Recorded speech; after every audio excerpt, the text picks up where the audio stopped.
Oh, Dad, I'm trying to film. Can you stay downstairs? I tripped over the dog, for God's sake.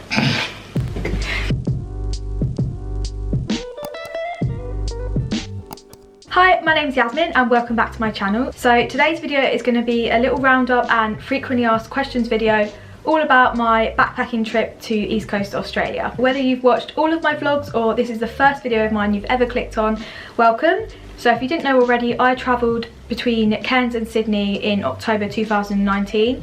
I backpacked after graduating uni. I went with my friend Hannah, who I met at uni, and we were there for just over 6 weeks, or to be exact, 46 days.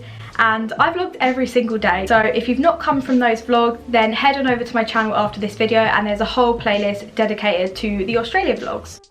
Before I start, I just wanted to say that I'm in no way a travel expert. I'm not trying to be, I never have been. So everything that I talk about will be based on my own opinion and on my own experiences. Also, I will be talking a bit about money throughout this video, so I just wanted to sort of disclaim that this is by no means the official sort of price tag that the trip costs.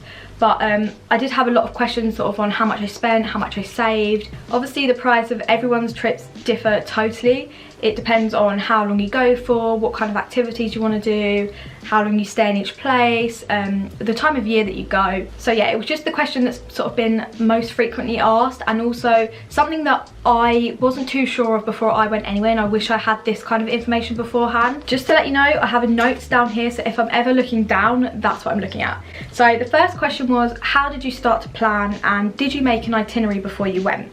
At the time, I was in my third year of uni, and I spent a lot of the summer between second year and third year sort of on my own because I was working and living at uni still. Therefore, I spent a lot of time thinking about what I was going to do after I graduated. Due to the course that I did, which was film and TV, if no one knows, there was no pressure to sort of go straight into a career after uni. There wasn't really any grad schemes available, so I was kind of free as to what I wanted to do afterwards. And this is when I sort of thought about, oh, it'd be nice to sort of maybe do some travelling or go on a long holiday. So when I started thinking about travelling, I turned straight to YouTube like I do for all things, and I typed in something so basic like travelling and backpacking ideas or backpacking vlogs, something like that, and that's when I found Where's Molly's channel. I clicked on a video kind of similar to this really. It was like a Q&A of her recent trip to East Coast Australia. Then after that I watched hundreds of videos and vlogs just to like get a feel of what the vibe was like. I'd never done any sort of travelling or backpacking before, so yeah, I just watched a few of those videos, and I think the first time I saw a clip of the Whitsundays, I was completely sold. I was like, yep, I've decided I want to go. So even though I went with a friend, technically we still did go solo. We didn't go with any sort of guided tour like Ultimate Oz or Gap 360. But I will say that I did find researching these sort of guided tour trips really helpful to looking at what things there were to do in each place, and therefore sort of how much time you would need ideally in each location. So cut a long story short, we booked our flights in June to then go in October, and it was that evening that we then made a Google Doc, and I cannot recommend Google Docs enough. In our Google Doc we kept everything from packing list to our flight information, travel insurance documents, and most importantly all the research that we'd done of what there is to do in each place. The best thing about Google Docs is everything's digital, so you have access to it when you're at home in England or when you're out there. So not only did we use it to sort of remind ourselves of what there was to do in each place, but if anyone gave us a recommendation of a cafe that was nice, or I don't know, something that we'd never heard of before, we could pop it in our Google Doc and know it was sort of there. Quite simply, we split everything into sort of the locations, and then when we found trips or things we wanted to see, visit, do, we would pop it straight in there with maybe a link to a website. We then colour coded these activities and things to do between whether it was paid for or if it was free. Obviously doing something like this is quite extensive, but we didn't want to sort of get to a place and waste time not knowing what there was to do. So whenever we were sort of on a coach to a new location, we would flick through our Google Doc and think, oh, we've not got anything planned for this afternoon, but there's a nice walk here that's free. So, you know, we always had some kind of idea. Before you go, it was really useful to sort of have a breakdown of how much each trip costs, so you know what you can realistically afford on your budget. Leading on from this, people asked, did you create an itinerary? And to an extent, yes, we did, but we didn't stick to it at all, and that's fine. We kind of made a little calendar again on the Google Doc with all the dates that were there. Because we had fixed flights, we needed to sort of briefly map out what each place had to offer as to sort of how many days we could spend in each place. This was really important because some of the trips are like 2 days long, some of the buses are sort of overnight buses, so you kind of need to have like a little idea of what you can fit into the time that you've got. So I'd say yes, it's useful to have an itinerary if you've got a fixed time frame, just so you know the maximum or minimum amount of days you have to spend in each place. But I would not stress over keeping to an itinerary so much, because we didn't do it. Your days will really change depending on who you meet, what the weather's like, what things are available on certain days. Like, we didn't know some trips only depart on Mondays, for example, so we had to stay in a certain place for that time. But yeah, it's not something to stress over, but if you want to have a little brief overview of how many days for each place, I'd recommend doing that. So the next question, which I've kind of already covered, was did you go solo or with an organised group or organised tour? So yes, even though I said we went as a two, technically we booked everything ourselves, so we went solo. But like I said, I did have a brief look on the organised tour website just to see what kind of things they offered, if it would interest me before I had a friend to go with. Yeah, but ultimately I sort of decided against it, just because mainly I wanted the freedom to choose how long I had to spend in each place. Obviously a trip like that isn't very flexible because everything's fixed. They've got fixed hostels, they've got fixed coach times, your options for trips are limited. I also found that most of the tours weren't quite long enough for the time that I had. I wanted to go for around 6-7 weeks, and most of these tours were only about 5 weeks. A week doesn't sound that much, but that's an extra day in like 7 different locations, and to me that was quite a big difference considering how big the trip is and how much it does have to offer. If you don't have that much time on your hands or can't be bothered to book anything, then guided tours sound absolutely amazing. But as I said, I didn't choose to do a guided tour. Those were kind of the reasons I went against it. So instead I will leave a couple links in the description to a couple people that I've seen have done videos on guided tours. I think this will be a lot better to sort of find out about it, because they can do sort of a more well-rounded review on the trip because they have done it themselves. So because we did go solo, I had a lot of questions on how we booked our trips and excursions and also our hostels. We only booked one trip beforehand, and that was our trip to the waterfalls with Uncle Brian's on day 2. Like I said before, we didn't want to waste a day thinking, oh my god, we've got nothing to do, and sort of walking around not really knowing where to start. So we thought if we've got a trip booked, at least that's something. And at the start we also just weren't sure how far in advance you sort of needed to book your trips, but we just booked it online directly through the tour operator, which as I said was Uncle Brian's. So after we got to Cairns, we booked a good bulk of our trips on the first evening at one of the little travel agents in the town. I think it was Happy Travels that we used. Because we had our Google Doc, it was really easy to sort of go through and book which trips we wanted to do with the guy that was there.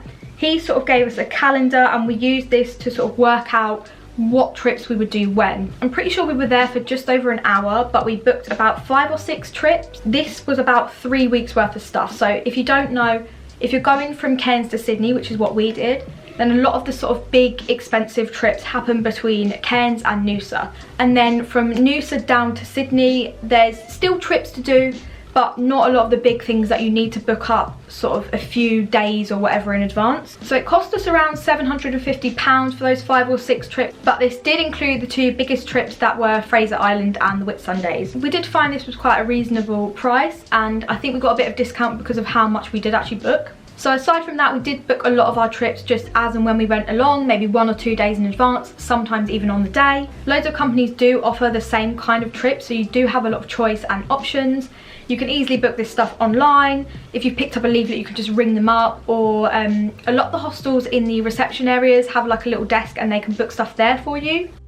So next up is hostel booking. We booked a lot of our hostels with Hostel World, either on the app or just on the internet. There are a lot cheaper ways of booking hostels, such as YHA offer sort of a bulk booking for a discount price, so that means you can have 10 nights in YHA branded hostels for X amount of dollars. We just didn't do this. We did book our first hostel in Cairns before we left, just so we knew that we were in the same room, we had somewhere to stay, and yeah, it was all sort of sorted and we didn't have to panic on arrival. Aside from that though, we did book our hostels maybe 1 or 2 days in advance. Again, there is still a lot of choice on there. Obviously, just bear in mind when you go, where you go, etc, etc. For example, their peak season is December time, around Christmas, so hostels are a lot more expensive and they're a lot busier because not only are people travelling from abroad, but their own country is travelling around as well. Also, it's important to bear in mind that hostel prices will change depending on the size of your dorm, if it's a mixed gender or single gender dorm, etc, etc. So it's all things worth thinking about when you're budgeting. I was pretty impressed by all the hostels we stayed in. I didn't really have a bad word to say about any of them. But in this video, I'm not going to give you a list of all the ones I stayed in and a review for every single one. If you are interested in which hostels we stayed in, on all of my vlogs, in the description I did leave which hostel we stayed in for the place that corresponded with that video. So for example, if you want to know where we stayed in Sydney, pop on over to the Sydney vlog, have a look in the description, and a link to where we stayed will be in there. Next up, and another really frequently asked question, was what were your top activities or favourite things you did when you were there? So I took this as, if I went again, what are the things that I would not leave Australia without seeing or doing? I tried to shortlist this down to 5 things, but I couldn't get lower than 7. So this might be a bit long, but you know, I'm going to try and speed through it as quick as I can. Before I went, I kind of set out with a top 3 bucket list, and so did my friend. I think this is really important if you're going with somebody else or with a group of people, just to make sure all your needs are met and you're happy that you're not doing the trip based solely on one person's sort of like need or want to go. Mine were the Whitsundays, holding a koala, and skydiving, even though I was terrified of it. I do think it's quite nice to sort of look back on what your top 3 were before you went, and what your top 3 or 7 in my case are now that I've been and done it. So if you have watched the vlogs, it probably comes as no surprise that my number 1 was Fraser Island. This was probably the best 3 days ever. I absolutely loved it. Didn't have a bad word to say about it. Every single part of it was just the best. I do have to admit, when we booked Fraser, I was a bit apprehensive about it. I didn't think I'd like it, mainly because the fact you had to camp, and I'm not a camping person at all, and that kind of really put me off at the start. But you're literally in your tent for about 4 hours just to sleep. So I wish I could go back and tell myself camping really isn't that big of a deal, but you know, here we are. I do think we were lucky and got a really nice group and a tour guide, but aside from that, I love driving the 4x4s. Just vibing out to music with everyone else in your car was so nice. Lake Mackenzie was beautiful. At night, you'd just sort of socialise with everyone. Even though a lot of the time our car got stuck in the sand, engines failed, or we ran out of petrol, the fact that we were stuck on a beach meant you couldn't really complain about it, and it was just, even that was enjoyable. Number 2 on my list was the Whitsundays. Obviously this was on my bucket list before I went, and it did not disappoint. The swirling sand looked exactly like it did in the pictures. It was absolutely breathtaking. We went with Tongara for our Whitsundays trip, and they got us up about 6 in the morning to go to Whitehaven Beach, which is the famous swirling sands. Because we got up so early, we were one of the first groups on the beach, and it was just beautiful because literally no one else was there. In our pictures, it's completely empty, and it was just beautiful. Next up on my list was skydiving. Again, another one of the things on my bucket list. I was terrified of skydiving. So many times I did think I was going to chicken out, but I'm so glad I did it because it was amazing. We booked skydiving literally the day before we did it. I don't know why we put it off for so long. We did know the best one was in Mission Beach because it's the only one of all of them that guarantees that you will land on the beach no matter what the weather. But we just kind of put it off until we got to the hostel and they booked it there for us. We literally dropped our bags down, went up to our room, came back to pay, and he was like, girls, I've booked it for you, you're going tomorrow. So I was like, cool, I can't back out now because I've paid for it. It was a bit of a shock when you kind of get tipped out of a plane by some bald guy, but yeah, definitely would recommend it. It's a great feeling and you get to see so much from the sky. Next up was the Great Barrier Reef. Even though I was really seasick on the way out there, top tip, make sure you take seasickness tablets if you've got any inkling that you think you're going to be sick.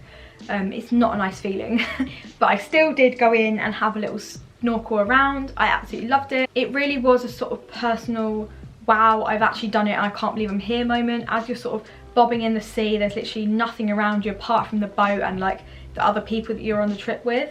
Yeah, it was just beautiful. Next up, and another thing that was on my bucket list, was holding a koala. This is sort of like the epitome of I went to Australia, but yeah, we did this at Bungalow Bay Hostel in Magnetic Island. They have a little sort of animal sanctuary on site. We did want to do it somewhere that was more like sanctuary based and they actually look after the animals rather than a big zoo, if that makes sense. I know I said I wouldn't talk about hostels, but this was one of my favourite hostels that we stayed at. The rooms were like little huts and they were so nice, and when we were brushing our teeth in the mornings, we looked up the tree and there was actually a few koalas just at the top, and that was really cool.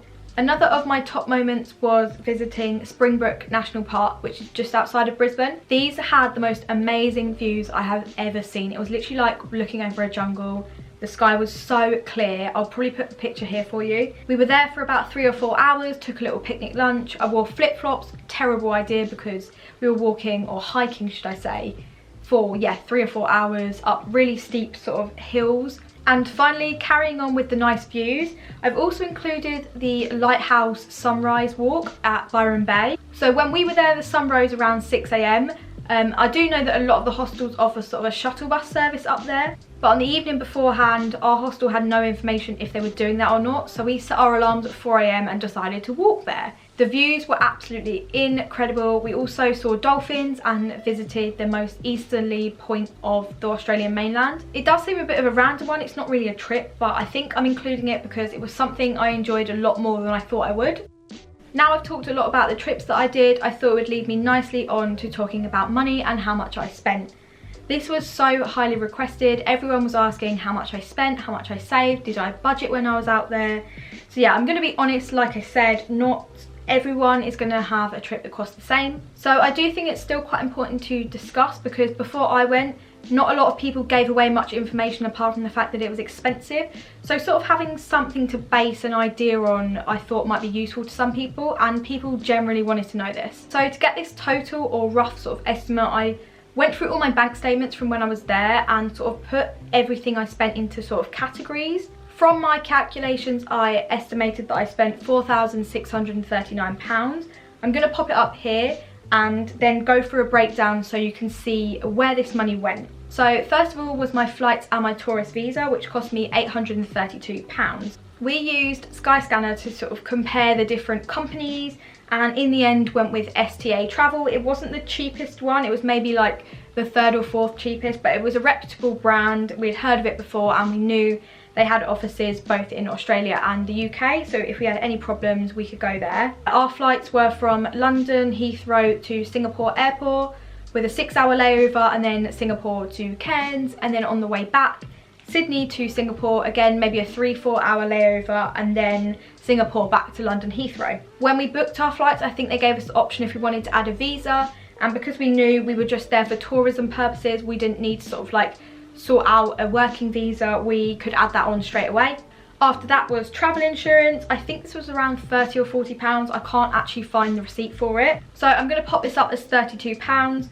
Because I can't find the receipt, I can't remember the name of the company. Make sure when you're doing your travel insurance to include the fact you might be doing high risk activities like, I don't know, motorbiking and water sports. One thing I will say is I didn't include the skydiving as part of that, just because it was an extra £90 and I didn't want to pay it if I didn't know that I was definitely going to do it. You can also buy insurance for your skydive at the place that you skydive, and it's much cheaper, so I really recommend doing that instead.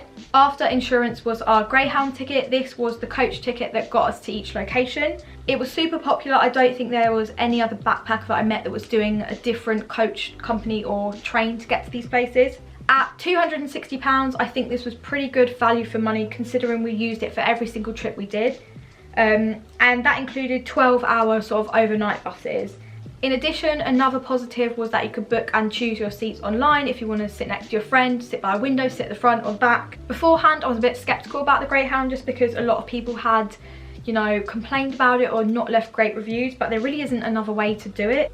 It was reliable. There was only maybe once or twice that the bus was maybe half an hour late to a place, but it's not really that big of a deal. The next category is pre-spending, and I'm going to pop this down as £300. Again, this is a rough estimate, I'm not really sure, but this includes anything from my backpack to new clothes, toiletries, etc, etc. Basically anything I bought before I got on the plane and went. So I had to buy a backpack because, as I said, I'd never backpacked before. I'm going to leave a picture of it up here for you because it's in the loft at the moment. I bought my backpack from Mountain Warehouse when it was on sale. It was reduced from £120 to £50, so that was a bargain. Even if you don't plan on going travelling for a few months or so, it's really useful to keep an eye out for the sales. You can save yourself a lot of money doing it this way. One thing I didn't include in this price was my GoPro, because I bought it on finance and I'm paying it off over the course of a year.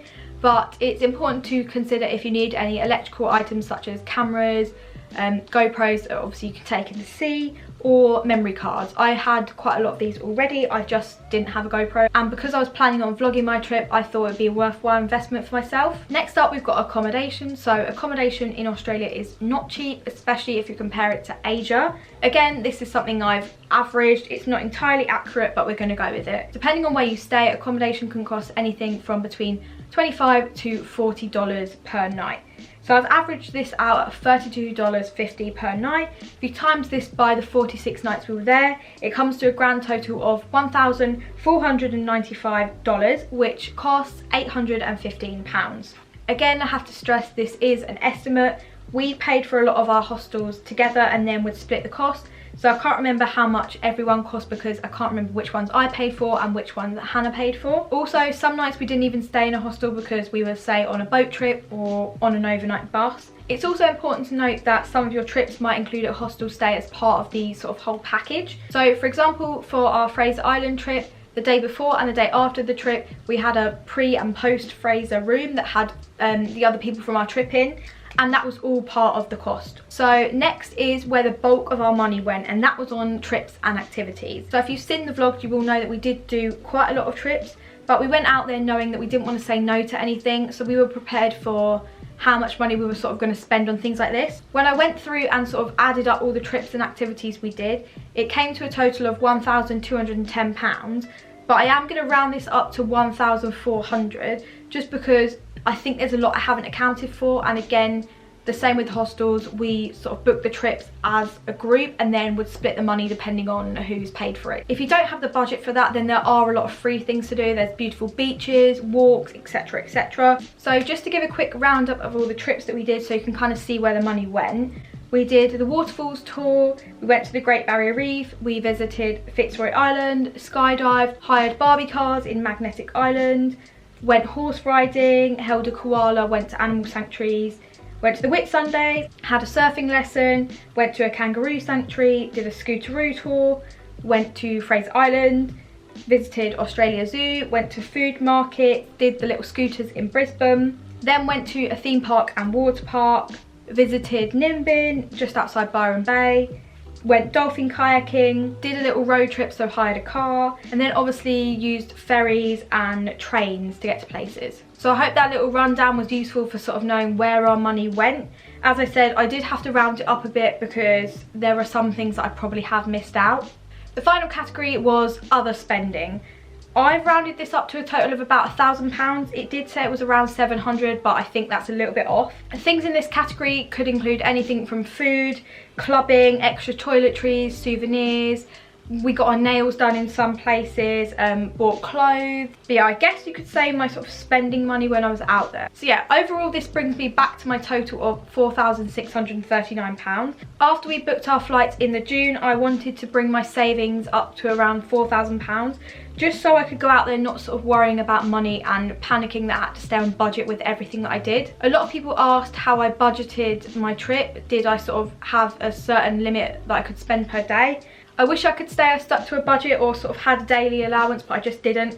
Once you're there, it all kind of goes out the window. So yeah, I don't really regret anything that I did. If you are worried about it, maybe give yourself sort of a weekly food limit, or try and limit yourself to only eating out once a week. I do think spending money on food is one of the things that sort of trips you up. So one way that we saved was to pack our own lunches. A lot of the trips, especially day trips, do offer lunches as part of their deal. For example, on our Great Barrier Reef trip, they did offer lunch. It was kind of a buffet style thing, but it did really fill you up because you could have as much as you wanted. But yeah, I definitely would say save on food at the start. Because a lot of the trips in the first half are worth more money, in the second half there are less things like that to do. So you do find yourself spending more money on going out, eating out, and just other random stuff. So yeah, if you can save as much money as you can at the start when you are spending more money on your big trips, then it's great because you have more to spend at the end.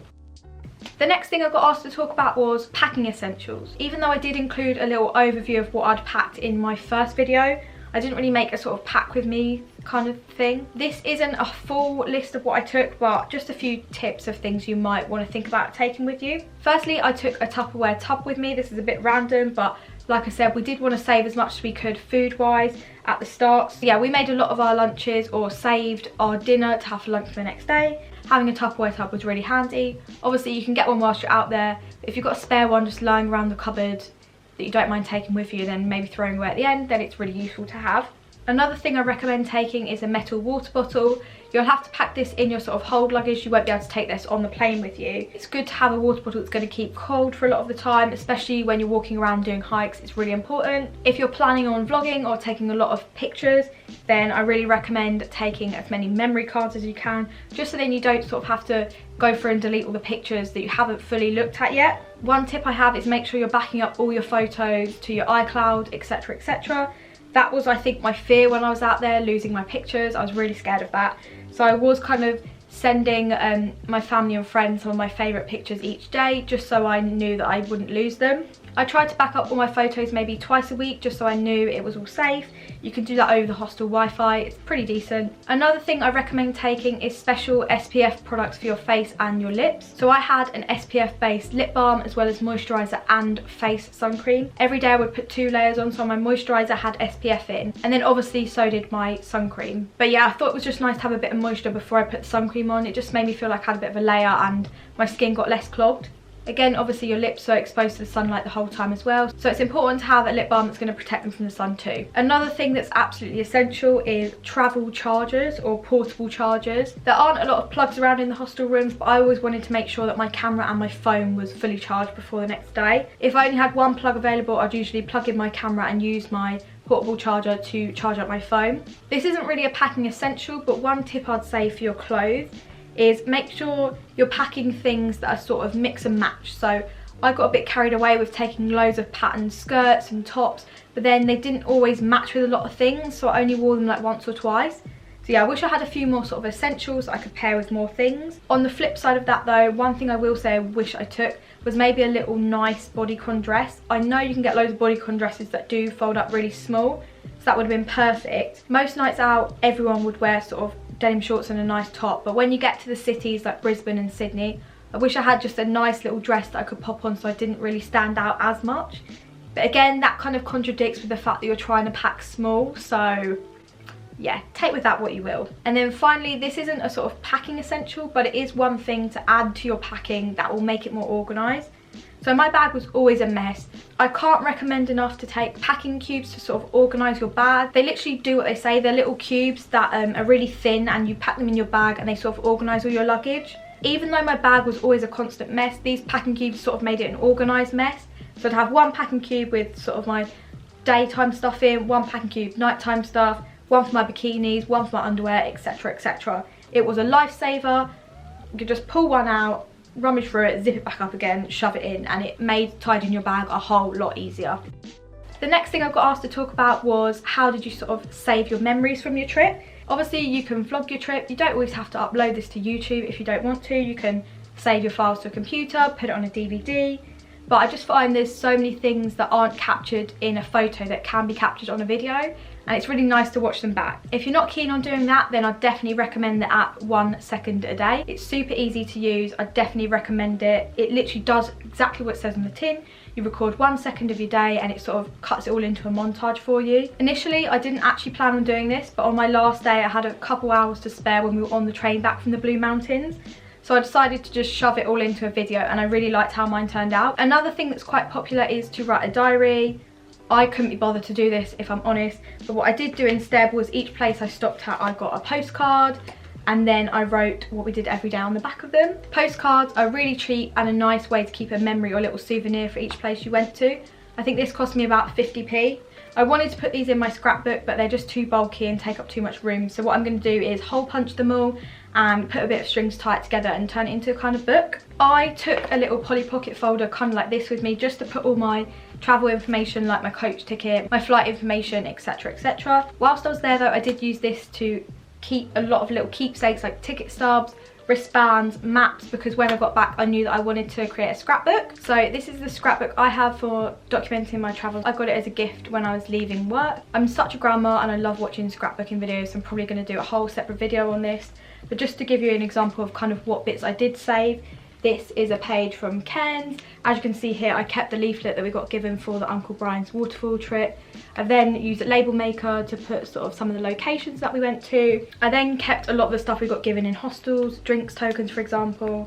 And then some of my pictures flip out, so I've got space to put some journaling. One final thing you could do to sort of save your memories is to create a sort of travel specific Instagram. I'll leave mine up here, it's also in the description, it's at Yaz Sees the World. I use this as sort of a place to dump all my pictures. If you're like me and don't want everything to go on your sort of main Instagram, this is a great way to keep all your travel pictures together. You can also then use it to document other trips that you go on. I also found it really useful for sort of saving locations. So loads of other people that we met had also made travel specific Instagrams.